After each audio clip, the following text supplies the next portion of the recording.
ఇలా వచ్చింటుంది back side వచ్చింది. మూడో చేతిలో డమరు, నాలుగో చేతిలో జింకకు మేత పెడుతూ ఉన్నాడు. అంటే ఇలా ఉన్నాడు ఈశ్వరుడు అని చూపెట్టాడు.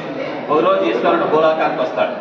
ఈ విధంగా ఈశ్వరుడు ఇతను పార్వతీదేవిని టెస్ట్ చేయడానికి భిక్షగాని వేషంలో వస్తాడు. పార్వతీ ఇంటి ముందు నుంచి భిక్ష అడుగుతున్నాడు, భౌతిక భిక్ష అంటూ.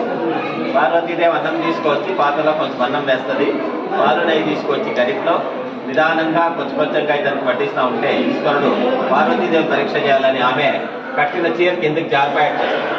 చీర కిందికి జారిన ఆమె చీరలు జారలేదు, భక్తిగా ఏకాగ్రతతో పట్టిస్తూ ఉంటాడు. ఇప్పుడు ఈశ్వరుడు ఆమె భక్తికి మెచ్చి ప్రత్యక్షమవుతా నేను వచ్చినాను ఇక్కడ.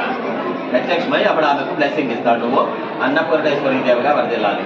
ఇది జరిగింది ఏడాది కాశీ, వారణాసిలో ఇది రియల్ జరిగింది. మళ్ళీ వరమిస్తాడు, పెళ్లి చేసుకుంటాను నీతో అని. పెళ్లి కైలాసంలో జరిగింది. అది ఎలా జరిగిందంటే కళ్యాణ మండపం అడుగుతారు ఇక్కడ, నీకు చెప్తాను. అక్కడ వెళ్ళా, ఇది అర్థమైంది కదా.